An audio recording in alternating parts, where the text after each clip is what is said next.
सभी जो हमारे शोधार्थी यहाँ उपस्थित हैं, मैं उनका स्वागत करता हूँ। और शोध में ख़ासतौर से भूगोल विषय में कैसे शोध किया जाए, उसकी क्या शोध प्रवृत्ति हो, मेथोडोलॉजी क्या हो, ये जानना नितांत आवश्यक है। क्योंकि भूगोल एक क्षेत्रीय विज्ञान है जिसमें हम पृथ्वी का अध्ययन करते हैं, और पृथ्वी का अध्ययन करते समय हमारी प्रयोगशाला चूँकि पृथ्वी है, इसलिए उसमें जो दूसरे विज्ञान हैं और कला के विषय हैं, उसमें लैब के स्थान पर पृथ्वी का अध्ययन किया जाता है।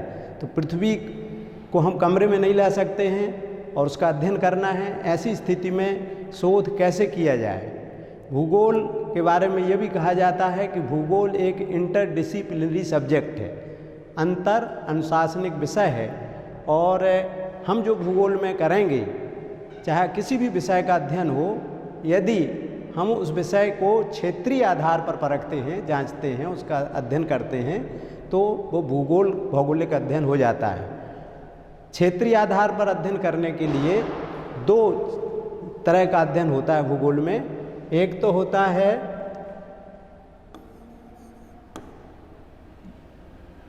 भूकालिक अध्ययन।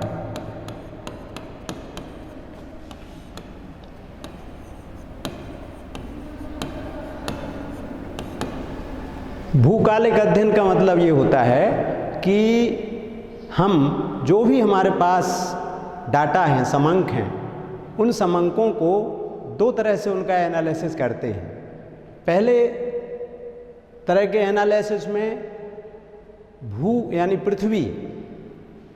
पृथ्वी पर कोई भी तथ्य, घटना, क्रिया की बारंबारता कितनी है, क्या है, ये जानने की कोशिश करते हैं।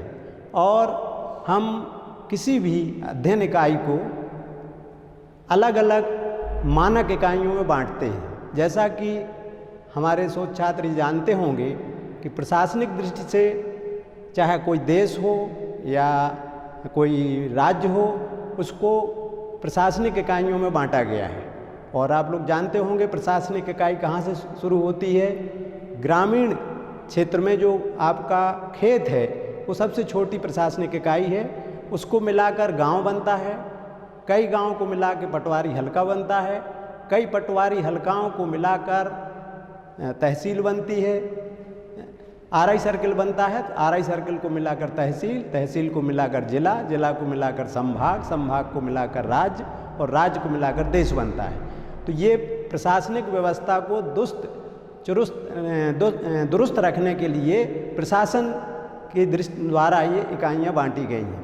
हम जब भूगोल में अध्ययन इस प्रकार का प्रशासनिक इकाइयों को मानक इकाई मानकर अध्ययन करते हैं, क्षेत्रीय विषमताएँ क्या हैं, इनको जानने का कोशिश करते हैं। जैसे मान लीजिए कि हमारा स्टडी एरिया हमारी यूनिवर्सिटी है, तो इस यूनिवर्सिटी को हम कई अपखंडों में, सेक्टर में बांट लेंगे, और उन सेक्टर में किन सेक्टरों में विद्यार्थियों को यदि मान लो हमने खड़ा किया है, तो कहाँ ज़्यादा खड़े हैं, कहाँ कम खड़े हैं, कहाँ बिल्कुल नहीं खड़े हैं, इस तरह का अध्ययन करेंगे। ज़िले को अगर हम अध्ययन करते हैं तो ज़िले में जो आरआई सर्किल हैं, मान लीजिए छतरपुर ज़िले में, तो उसमें 30 आरआई सर्किल हैं।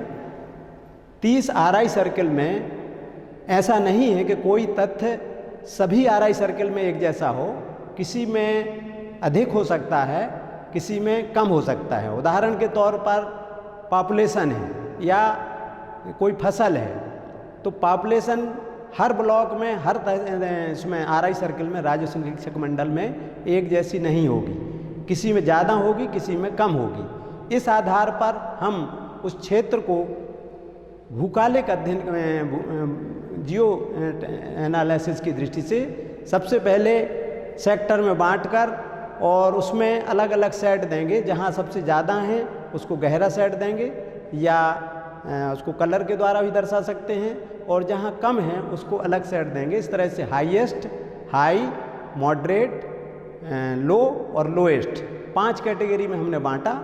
फिर 5 कैटेगरी में बांटकर उस क्षेत्र का एनालिसिस करते हैं कि हाईएस्ट किसी क्षेत्र में है, मान लीजिए हमारे छतरपुर ज़िले के नॉर्थ ईस्ट में हाईएस्ट पॉपुलेशन है या फसल है, तो किन कारणों से है।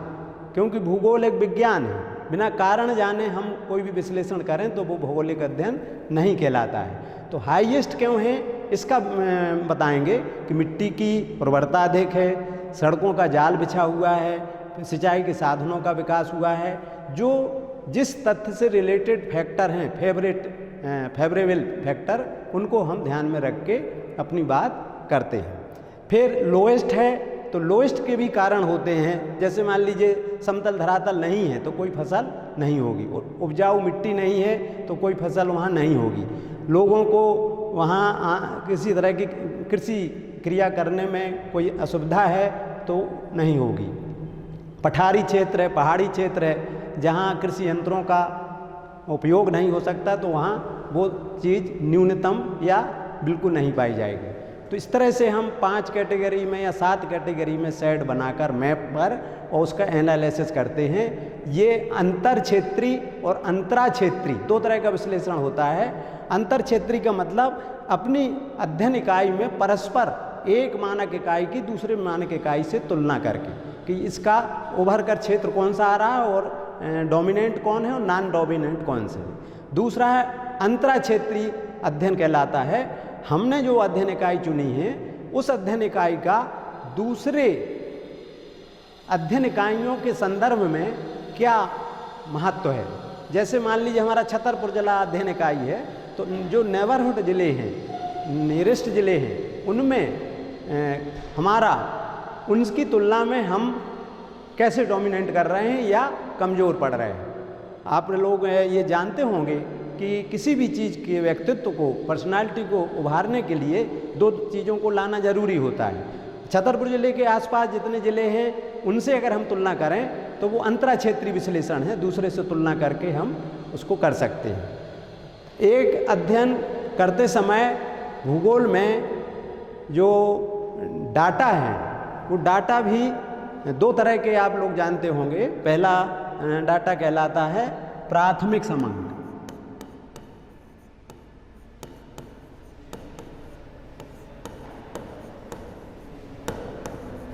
प्राथमिक समांक अर्थात प्राइमरी डाटा।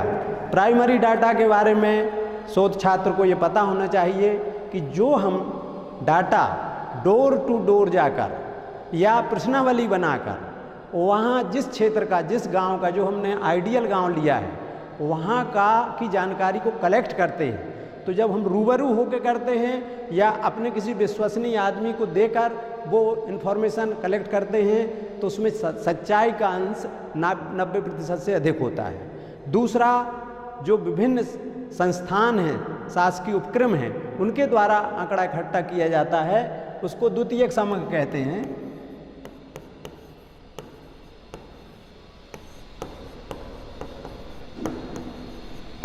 द्वितीयक समांक का मतलब होता है जो विभिन्न एजेंसी हैं। जिला छतरपुर में आप देखें जिला सांख्यिकी कार्यालय है, कृषि विभाग है, वो अपने आंकड़े अलग इकट्ठा करता है।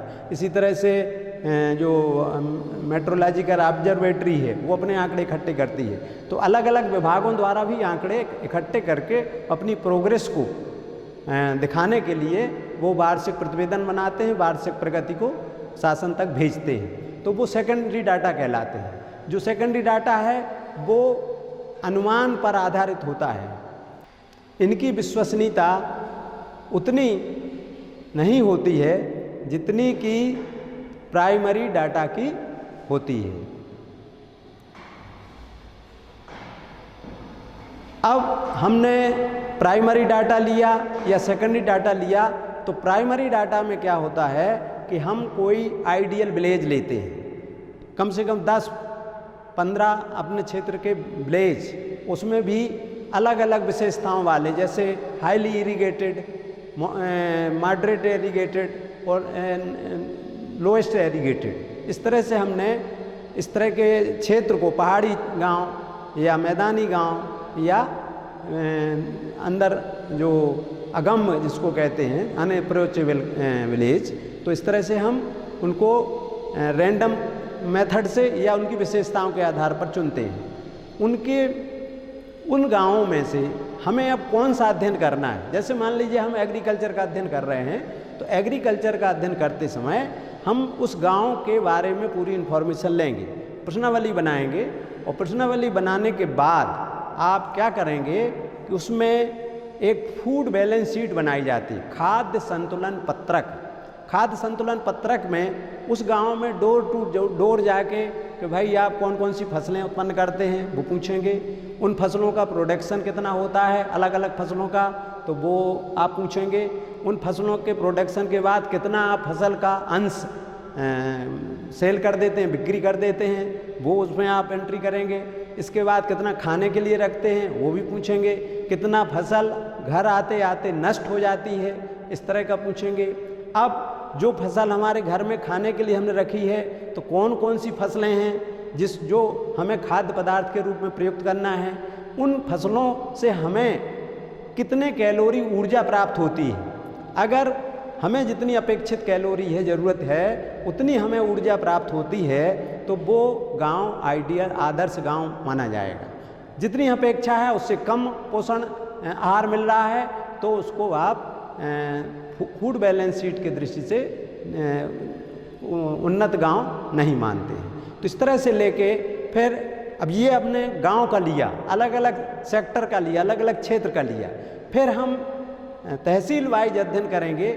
जो उसका निष्कर्ष निकलता है, मान लीजिए नॉर्थ ईस्ट के गांव को लिया, वो एकदम डेवलप्ड गांव मिला, खाद्य संतुलन पत्रक में पोषण आहार क्षमता सबसे हाईएस्ट मिली, तो ऐसी परिस्थिति में हम उस तहसील में उस ब्लॉक में ये देखेंगे कि इसकी क्या पोजीशन है, जिसका हमने सेकेंडरी डाटा इकट्ठा किया है।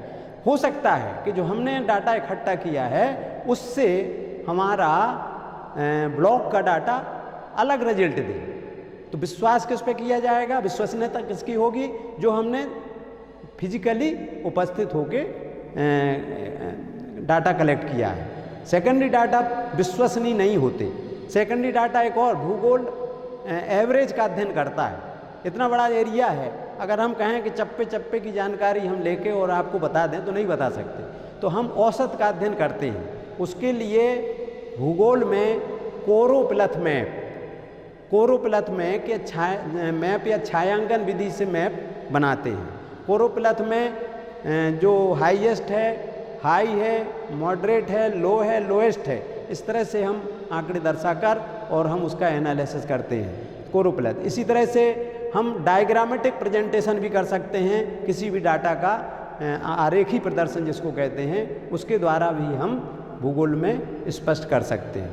दूसरा, मेथोडोलॉजी के अंतर्गत हम जब विश्लेषण करते हैं तो ऐसी परिस्थिति में हमें जो डाटा मिला है उस डाटा को पहले बहुत एक्सरसाइज करना पड़ती थी। जो टोपोग्राफिकल सीट हैं, उन टोपोग्राफिकल सीट में जो अपना मान लीजिए धरातल का अध्ययन करना है, रिलीफ का अध्ययन करना है, तो उसमें कंटूर को ट्रेस करके और इतना, मान लीजिए हमारा एरिया छतरपुर जिला 20 टोपो सीट में आता है तो उनको बिछा के रिड्यूस कर देते पेंटोग्राफ या और दूसरे ईडियोग्राफ वगैरह से। लेकिन अब बहुत सरल हो गया है, फ़ोटो लेंगे, जितना साइज का लेना उतना साइज का हो जाएगा और उसको हम बना लेते हैं। तो ये उसका एनालिसिस करने के लिए, फिजिकल एनालिसिस करने के लिए हमारे पास टोपोग्राफिकल सीट। टोपोग्राफिकल सीट का मतलब होता है जो छोटे क्षेत्र का बड़ी मापनी पे जब हम प्रदर्शन करते हैं तो वो कहलाता है धरातल पत्रक, और बड़े क्षेत्र का छोटी मापनी में प्रदर्शन करते हैं तो वो कहलाता है मैप, जैसे वर्ल्ड मैप या इंडिया का मैप। और अगर हमें आपको टोपो सीट बनाना है तो टोपो सीट में 1 इंच बराबर 1 मील है, तो बहुत सारी चीज़ें यहाँ के जो भी फिजिकल एंड कल्चरल फैक्टर हैं उनको विस्तार से हम दिखा सकते हैं। तो इस तरह से हमें धरातल पत्र, वहाँ के फिजिकल फैक्टर को लेने के लिए धरातल पत्र की ज़रूरत पड़ती है, और उनके जो आपका रिलीफ है और इसके बाद ड्रेनेज है, ड्रेनेज के बाद सॉयल स्ट्रक्चर है, मिनरल्स हैं, तो ये फिजिकल फैक्टर। कल्चरल फैक्टर में जो मैन मेड फैक्टर है, मैन मेड फैक्टर जैसे ये बिल्डिंग हमने बनाई है तो इसके बारे में, इसी तरह से जो रोड हैं, रेलवे लाइन है, इरिगेशन फैसिलिटीज़ है और इंडस्ट्रियल का डेवलपमेंट है, ये कल्चरल फैक्टर है। इन दोनों चीज़ों को हम उसमें दर्शाते हैं। तो ये तरीका है। दूसरा, मैथोडोलॉजी के अंतर्गत हम जब अध्ययन करते हैं तो एक हमने बताया क्षेत्रीय अध्ययन, दूसरा होता है कालिक विश्लेषण। कालिक विश्लेषण यानी समय के संदर्भ में अध्ययन करना।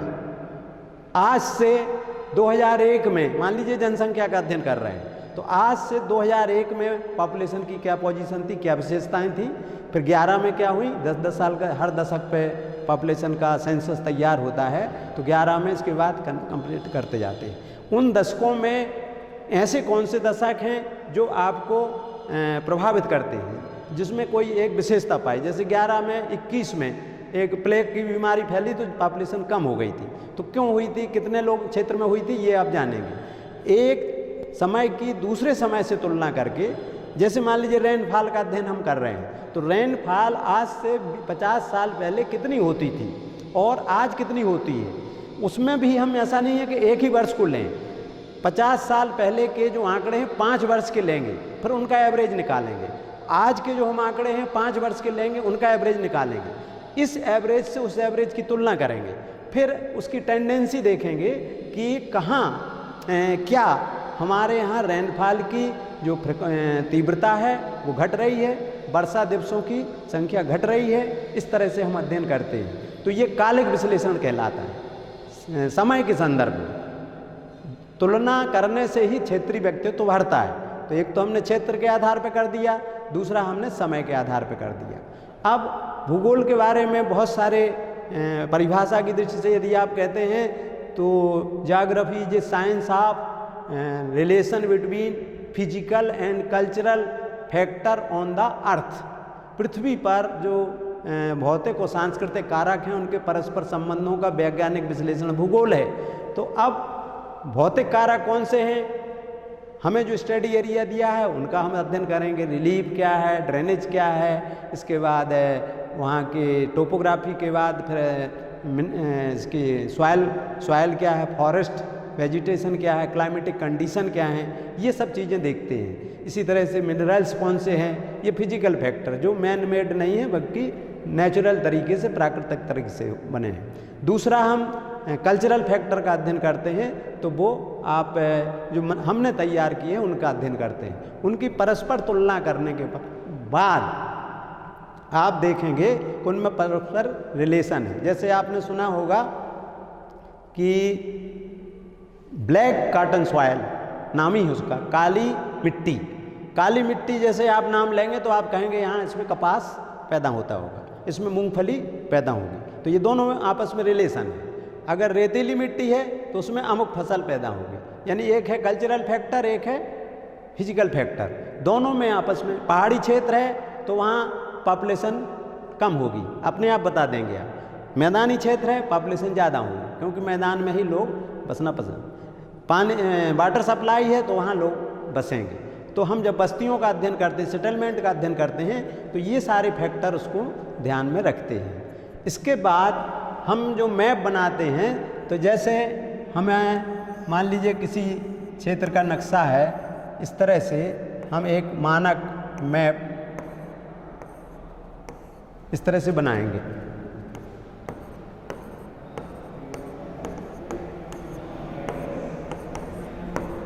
ये मान लीजिए हमारी मानक इकाइयाँ हैं। इन मानक इकाइयों में कि हमारे पास डाटा मिल जाते हैं। जो प्राइमरी डाटा तो आपको बिल्कुल पिन पॉइंटेड होकर लेना पड़ते हैं, लेकिन एवरेज डाटा आपको सांख्यिकी कार्यालय बहुत सारे विभाग हैं जो उपलब्ध कराते हैं। इनमें मान लीजिए आपने लिया जनसंख्या का, जनसंख्या का अध्ययन कर रहे हैं, तो इसमें हम सेट बनाएंगे। से चलिए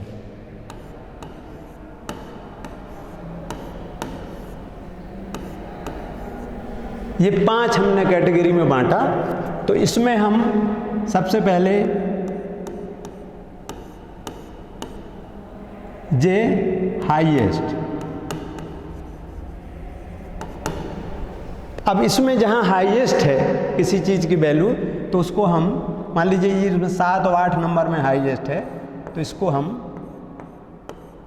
अब सब कंप्यूटर से भर जाता है, पहले हाथ से भरना पड़ता था, इस तरह से करें। फिर हाई है जहाँ, तो हाई में हम मान लीजिए इस तरह से लाइनिंग देते हैं, तो इसमें ये 2 यूनिट हाई कैटेगरी में आ गई। फिर मॉडरेट में आप जो सेट देंगे ये ब्रोकन लाइन से देंगे, तो ये इसमें इस तरह से देंगे। इसके बाद लो में इस तरह से दिया, तो लो में हमने इस तरह से सेट दे दिया, और बाकी लोएस्ट जहाँ है उनको हमने ब्लैंक छोड़ दिया।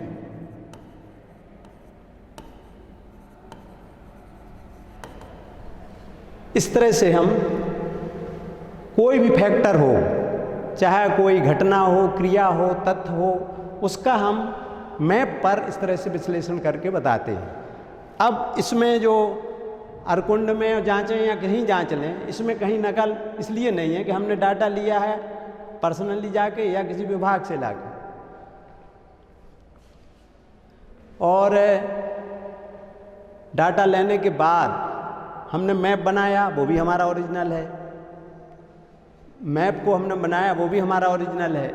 इसके बाद उस मैप में जो हमने मानक इकाइयाँ ली, वो हमारे पास बनी हुई नक्शा मिलता है, चाहे आप survey of India department of Dehradun है, वहाँ किसी भी तरह का नक्शा आप ले सकते हैं। इसके बाद जो अधीक्षक भू अभिलेख कार्यालय कलेक्ट्रेट में होता है, वहाँ भी मजमूली नक्शा कहलाता है, उसमें सब स्टैंडर्ड यूनिट बनी रहती, मानक इकाइयाँ। तो इस तरह से मानक इकाइयों में चाहे आप प्रशासनिक इकाइयाँ लें या डेवलपमेंट यूनिट लें, दूसरी यूनिट डेवलपमेंट यूनिट होती है जो पंचायत से गांव, गांव से पंचायत, पंचायत से जनपद पंचायत, जनपद पंचायत से जिला पंचायत, जिला पंचायत से फिर ऊपर की इकाइयाँ वैसी हैं जैसी प्रशासनिक इकाइयाँ। तो इस तरह से भी हम डेवलपमेंट यूनिट लें या प्रशासनिक इकाइयाँ लें, उनके जो भी तथ्य हैं, जो भी आंकड़े हैं, वो कलेक्ट करें, जो सेकेंडरी डाटा होगा, और उसका विश्लेषण कोरोप्लथ विधि मेथड कहलाता है। इस विधि के द्वारा हम दर्शाते हैं। एक आइसोप्लथ मेथड भी होता है। आइसोप्लथ मेथड में क्या करते हैं कि जैसे वर्षा से संबंधित आंकड़े हैं, तापमान से संबंधित आंकड़े हैं, जब हम उनकी न्यूनाधिकता को, उनकी फ्रीक्वेंसी को उस पर एक लाइन के माध्यम से, जैसे मान लीजिए ये नक्शा है आपका, और इसमें यहाँ लिख दिया 100, यानी ये 100 या उससे नीचे वर्षा वाला क्षेत्र है, 100 सेंटीमीटर। इसके बाद दूसरी लाइन हमने डाली, वो इधर से गई, जे 120, 120। ये यहाँ से यहाँ तक का जो क्षेत्र है वो 1 से 100 से 120 तक का है। और इसके बाद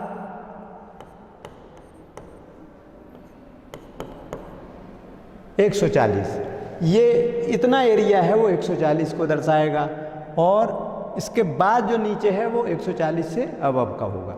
तो ये आइसोप्लथ मेथड कहलाता है। जब हम समान मूल वाले स्थानों को मिलाकर और आइसो लाइन खींचकर किसी तथ्य की न्यूनाधिकता को दर्शाते हैं तो वो आइसोप्लथ मेथड कहलाता है।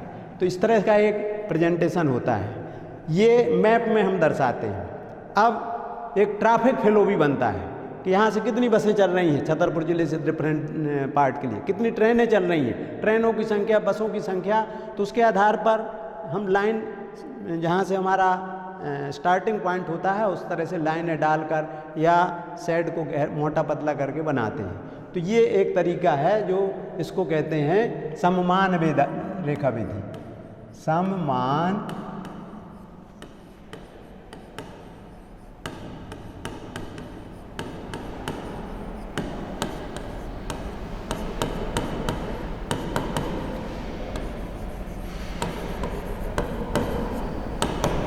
ये आइसोप्लथ मेथड है। आइसोप्लथ मेथड से भी हम बहुत सारे आंकड़े हैं जिनकी न्यूनाधिकता को दर्शाते हैं क्षेत्र पर।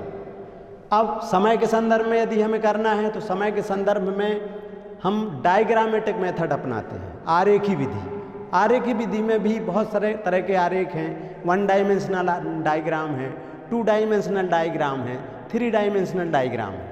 1 डायमेंशनल डायग्राम का मतलब हमारे शोधार्थी जानते हैं कि जिनमें केवल लंबाई पे विचार किया जाता है, मोटाई पे विचार नहीं किया। मोटा आप कितना भी स्तंभ खड़ा कर दीजिए, उससे कोई मतलब नहीं। उसकी हाइट कितनी है वो उसकी न्यूनाधिकता को बताएगा। जो 2 डायमेंशनल है उसमें लंबाई और चौड़ाई दोनों पर विचार किया जाता है, तो वो 2 विमी, हिंदी में उसको 2 विमी आरेख कहते हैं। कुछ ऐसे आरेख हैं जो 3 डायमेंशनल होते हैं, जैसे ब्लॉक डायग्राम, ग्लोबुलर डायग्राम, इसी तरह से व्हील डायग्राम। ऐसे डायग्राम हैं जो 3 डायमेंशनल होते हैं। तो हम तथ्यों की न्यूनाधिकता को आरेखी या डायग्रामेटिक तरीके से भी दर्शाते हैं भूगोल में। और उसके बारे में अब इसमें कहीं भी कोई, अगर हमारा व्यक्तिगत सर्वे है, हमारे पास व्यक्तिगत आंकड़े हैं, उनका एनालिसिस हमने किया है, उनका विश्लेषण हमने किया है, इसमें किसी भी अरकुंड में डालें या कहीं डालें, कुछ बिल्कुल उसमें जीरो या कहीं से नकल होती नहीं, क्योंकि हमारा ओरिजिनल वर्क है, जो आजकल लोग बाग नहीं करना चाहते, लेकिन पहले अभी भी होता है जो करते हैं। अच्छा, दूसरा विश्लेषण का एक तरीका तो यह है कि हम खुद करें विश्लेषण। दूसरा, भूगोल में एक और सुविधा डेवलप हुई है, GIS, ज्योग्राफिकल इंफॉर्मेशन सिस्टम। आप भोपाल में हर राजधानी में उसका हेडक्वार्टर बनाया गया है, वहाँ आप जाएं, आप अपना डाटा ले जाएं, या उनसे कहें कि इस तरह का डाटा जनरेट कर दीजिए हमारे इस एरिया का, वो जनरेट भी कर देंगे। आप अपना ले जाएंगे तो वो ले लेंगे। फिर डाटा का वो संग्रहण कहलाता है। फिर इसके बाद उसका क्लासिफिकेशन करेंगे कि हमारे हिसाब से कितना सही है, कितना हमें ज़रूरत नहीं है। फिर उसका टेबुलेशन करेंगे, टेबल बनाएंगे। टेबल में भी उसका हेडिंग, सब हेडिंग और उसका सोर्स, ये सब देना पड़ता है। इसके बाद टेबल बनाने के बाद उसको डायग्रामेटिक तरीके से डिस्प्ले करना है या मैप के माध्यम से डिस्प्ले करना है। ये आप अगर GIS में बताएंगे तो वो आपको सब कंप्यूटराइज है, वो सब आपको जानकारी दे देंगे और बना के आपको मैप दे देंगे, एनालिसिस भी करके दे देंगे। इतनी सारी सुविधाएं होने के बाद रिसर्च का मतलब, शोध का मतलब ये नहीं है कि हम जो ला के देंगे तो उसमें नोबेल पुरस्कार ही मिलना है। काम तो हो चुका है इस पर। अब हम जो तथ्य घटनाएं के आधार पर उन्होंने निष्कर्ष इसी क्षेत्र के लिए निकाला है, हम उसमें क्या नया देकर और अपना विश्लेषण जोड़ सकते हैं, वो रिसर्च। सर्च के बाद उसी में रिसर्च करना, अपनी बात को जोड़ना, अपने तरीके से विश्लेषण करना, ये हर सब्जेक्ट में एक फॉर्मेट बना हुआ है, चाहे किसी भी विषय में करें, ये इस तरह का अध्ययन किया जाता है। भूगोल में बहुत सारे विशेषताओं को ध्यान में रख के हम रिसर्च करते हैं। Geography is a science of distribution. भूगोल वितरणों का विज्ञान है। डिस्ट्रीब्यूशन यानी वितरण। तो वितरण में भी 3 तरह का वितरण हम देखते हैं, डिस्ट्रीब्यूशन। एक तो डेंसिटी। डेंसिटी डाटा या कोई तथ्य घटना की बारंबारता सबसे ज़्यादा, फ्रिक्वेंसी ज़्यादा कहाँ है, कहाँ मध्यम है, कहाँ लोएस्ट है, तो ये उसकी सघनता विरलता पर विचार करते डेंसिटी। दूसरा है डिस्पर्सन, फैलाव, कितने एरिया में वो चीज़ जिसका हम अध्ययन कर रहे हैं, कितने वर्ग किलोमीटर में वो फैली हुई है। तो इस तरह का अलग अलग sector wise as a whole आप अध्ययन करते हैं। तीसरा तरह का हम जब अध्ययन करते हैं वो पैटर्न। अब पैटर्न शब्द को हिंदी में प्रतिरूप कहते हैं। प्रतिरूप एक ज्यामिति अध्ययन कहलाता है। ज्यामिति की कई विमाएँ होती हैं, रेखा होती है, चतुर्भुज होता है, वृत्त होता है, गोला होता है और षटकोण होता है।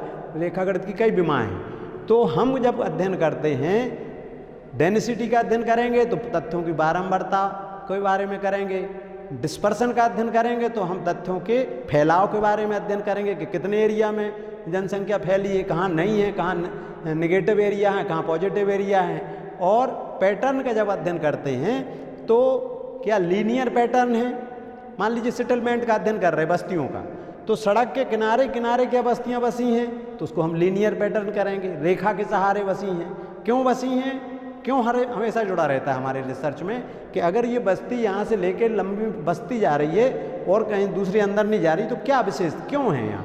इसी तरह से वृत्ताकार पैटर्न है, कोई तालाब है या किसी पहले का, अब तो समय नहीं है, पहले जमींदार के घर के चारों तरफ अलग अलग बसाया जाता था लोगों को कि इस जाति के लोग यहाँ बसेंगे, इस जाति के लोग यहाँ बसेंगे। तो उस तरह के पैटर्न का प्रतिरूप का के वृत्ताकार रूप में बसे हुए हैं। एक होता है अरी त्रिज्या प्रतिरूप, तो वो पहाड़ी क्षेत्र से जैसे ख़त्म होता है तो उसके सहारे पहाड़ी के किनारे किनारे बस जाते हैं बस्तियाँ। तो इस तरह से डेंसिटी का, डिस्पर्सन का और पैटर्न का, इसीलिए geography is science of distribution का अध्ययन है। एक ज्योग्राफी की कॉन्सेप्ट है जिसके आधार पे हम अध्ययन करते हैं, geography is science of differentiation, विभिन्नताओं का विज्ञान है। जो हम देखते हैं सब में, एक पेड़ में पत्ते भी हैं तो उनमें एक रूपता नहीं पाई जाती। इस तरह का हम मानसिकता बनाकर जब हम अध्ययन करें और फिर उसका एनालिसिस करें तो वो डिफरेंटेशन कहलाता है। रीजनल डिस्पैरिटी का अध्ययन हम करते हैं। डिस्पैरिटी, जैसे आप जैव विविधता के बारे में, बायोडाइवर्सिटी के बारे में सुना होगा कि कितनी 84 लाख जीव हैं, फिर उसमें 18-20 लाख का हम जांच कर चुके हैं। फिर उनका अब डाइवर्सिटी कहाँ, किन कारणों से ज़्यादा हैं, जैव विविधता, कौन से जीव कहाँ पाए जा रहे हैं। तो इस तरह से विविधताओं का अध्ययन भूगोल है। भूगोल में जब रिसर्च करेंगे तो विविधता ढूंढेंगे, विभिन्नताएं ढूंढेंगे। फिर एक और हम जब विविधता और विभिन्नताओं का अध्ययन कर रहे हैं तो हम उसमें समरूपता, रीजनल एरिया भी देखें। रीजन पूरे हम कहें कि यहाँ इतना एक चप्पे चप्पे की जानकारी नहीं दे सकते, हम क्या देंगे जानकारी, एक रीजन बनाएंगे कि अमुक क्षेत्र में जो जनसंख्या का घनत्व 10 से 20 व्यक्ति प्रति वर्ग किलोमीटर, तो एक रीजन बना दिया, ठीक है कि नहीं। यहाँ गेहूं की फसल इतने एरिया में सबसे ज़्यादा होती है तो एक रीजन बना दिया। तो रीजनल स्टडी भी हम करते हैं। एक जो साइट, सिचुएशन एंड लोकेशन, कहाँ का अध्ययन कर रहे हैं, उसकी साइट क्या है। जैसे मान लीजिए आप कहें कि बुंदेलखंड मैदान में, उसकी साइट हो गई। सिचुएशन, उसके आसपास का एरिया क्या है, तो वो उसका भी हम अध्ययन करते हैं कि उससे नेबरहुड जो डिस्ट्रिक्ट या तहसील या जो भी वेल नॉन प्लेस हैं उनके बारे में करें। लोकेशन में हम जो लैटिट्यूड और लॉन्जिट्यूड है, अक्षांश और देशांतर का अगर हम भूगोल के अध्ययन में अपने स्टडी एरिया को नहीं बताएंगे तो वो पूर्ण अध्ययन नहीं माना जाता। अक्षांश और देशांतर वो होते हैं, सभी शोध छात्र जानते नहीं होंगे, तो जानते नहीं तो समझ लें कि जो हमने पृथ्वी पर नहीं, ग्लोब पर उत्तर से दक्षिण जो हमने रेखाओं का जाल खींचा है उसको देशांतर कहते हैं, पूर्व से पश्चिम अक्षांश कहते हैं। इनको अंशों में व्यक्त किया जाता है। तो पृथ्वी के केंद्र से गणना करने पर प्राप्त किसी बिंदु की उत्तर दक्षिण कोणबद्ध दूरी को अक्षांश कहते हैं। वो बनाना जरूरी होता है। कितने अक्षांश, अभी विलुप्त नदियों के बारे में पूछ रहे थे तो अक्षांश देशांतर अपने चांसलर साहब कहते हैं कि वो श्रीलंका का कोई अक्षांश देशांतर नहीं है। हमने कहा आपके सिर के बाल का भी अक्षांश देशांतर मिलेगा सर, ऐसा हो ही नहीं सकता। पहले डिग्री में होगा, डिग्री में नहीं होगा तो मिनट में होगा, मिनट में नहीं होगा तो सेकंड में होगा, जाएगा कहाँ से आपका। श्रीलंका तो बहुत बड़ा देश है। तो अक्षांश देशांतर के बारे में हमें, लैटिट्यूड लॉन्जिट्यूड के बारे में जरूर, फिर उसका शेप क्या है, साइज क्या है, उसके बारे में भी अध्ययन करते हैं। लोकेशन इन द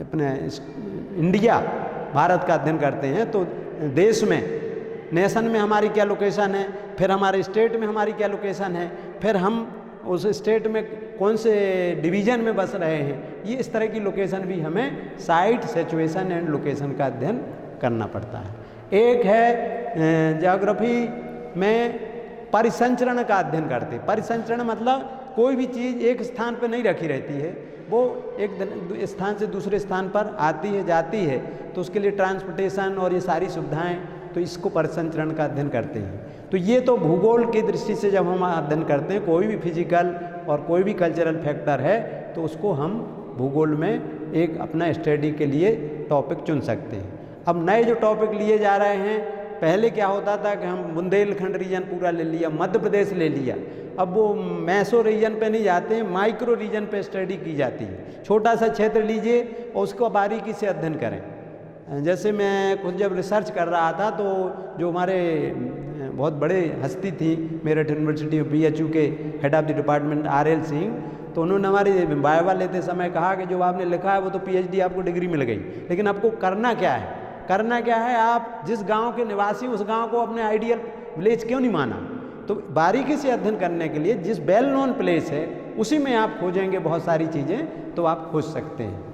जनसंख्या का अध्ययन करना है तो गांव में जाके प्रश्नावली बना के आप कितने टोटल पॉपुलेशन, कितने मेल, कितने फीमेल, कितने एजुकेटेड, कितने नॉन एजुकेटेड, कितने वर्किंग पॉपुलेशन कितनी है, कार्यशील जनसंख्या कितनी, एक एक एस्पेक्ट को लेकर फिर उसका डिटेल में एनालिसिस करना, ये भौगोलिक अध्ययन हो गया। पहले पूरा उनकी ज्योग्राफी ऑफ इंडिया और रिसर्च हो गया, ज्योग्राफी ऑफ बुंदेलखंड, तो ये नहीं चलेगा। अब आपको एक एक बारीकी से, और ट्रेंड अब बदल रहा है। ट्रेंड अब जो पहले हम करते थे पर्वत पठार मैदान नदियाँ और नगरों की जानकारी हमने ले ली तो वो हमारा रिसर्च है, अब वो नहीं मानते। दोनों जो चीज़ अध्ययन करते हैं उन्हें कंपेरिजन करना पड़ेगा कि इनका परस्पर संबंध क्या है। अगर फिजिकल फैक्टर हैं और कल्चरल फैक्टर हैं तो इस तरह का इनका संबंध क्या है। इसके अलावा आप मैथोडोलॉजी में एक शोध का जो वो रिव्यू ऑफ लिटरेचर सभी विषयों में किया जाता है, तो पहले किन किन लोगों ने, जो हम टॉपिक चुनने जा रहे हैं उनमें किन किन लोगों ने काम किया है, उनको कोड करते हुए उनको रेफरेंसेस में लिखने का भी तरीका, अभी हमने 1-2-3 सिनॉप्सिस देखी, उन्होंने लिख दिया कि लेखक का नाम बाद में लिख रहे, किताब का नाम पहले लिख दिया, कब पब्लिश हुई, किस नंबर पे, ये कुछ नहीं लिखती। उसका भी रेफरेंस लिखने का, पहले सरनेम लिखें, फिर नेम लिखें, फिर इसके बाद ब्रैकेट में वर्ष लिखें, फिर उसका टाइटल लिखें, फिर उसका प्रकाशन लिखें, फिर उसके बाद पेज नंबर इतने से इतने लिखें। ये इसका तरीका है, चाहे हिंदी में लिखें चाहे अंग्रेजी में, किसी में भी रेफरेंस लिखने का तरीका। बिब्लियोग्राफी अल्फ़ाबेटिकली होती है, रेफरेंसेस अल्फ़ाबेटिकली नहीं होते हैं। तो ये मैथोडोलॉजी में आपको रिव्यू में बताना है कि हम किस तरह से इस पर काम पहले किन लोगों ने किया है, उससे कौन कौन से सूत्र फार्मूले प्रयोग करते हैं। हमारे में एक क्रॉप कॉम्बिनेशन निकालते हैं ज्योग्राफी में कि फसलों, किसी स्थान पर कोई फसलें 4-6 फसलें बोई गई तो अकस्मात नहीं बोई जाती हैं, उनमें एक साहचर्य होता है, कॉम्बिनेशन होता है। गेहूँ बोया जा रहा तो गेहूँ के साथ चना बोया जा रहा, तो वहाँ की क्लाइमेटिक कंडीशन उसके लिए फेवरेट हैं, इसलिए वहाँ ये फसलों का एक कॉम्बिनेशन बना, दूसरे क्षेत्र में दूसरा कॉम्बिनेशन बनेगा। फिर कॉम्बिनेशन का अध्ययन करते हैं, इंटेंसिटी का अध्ययन करते हैं कि कोई घटना क्रिया की बारंबारता कितनी है। इसके बाद डाइवर्सिफिकेशन, विविधता, फसलों में विविधता। पहले जो आज से पहले आप लोगों ने सुना होगा कि एक ही खेत में 12 फसलें बोते थे, वो शुरुआत करते थे पूजा करके, और 12 में से कोई ना कोई, क्योंकि वर्षा पे आधारित थी। अब ऐसा नहीं है, अब डाइवर्सिफिकेशन कम हो रहा है। जो अधिक मूल्य देने वाली मुद्रादायनी फसलें हैं, जिनका प्रति हेक्टेयर उत्पादन अधिक है और पर कैपिटा मूल्य अधिक है, उन्हीं को बोते हैं। तो ये शस्य विविधता में अंतर आया है, शस्य तीव्रता में अंतर आया है, एक प्रोडक्टिविटी में अंतर आया है।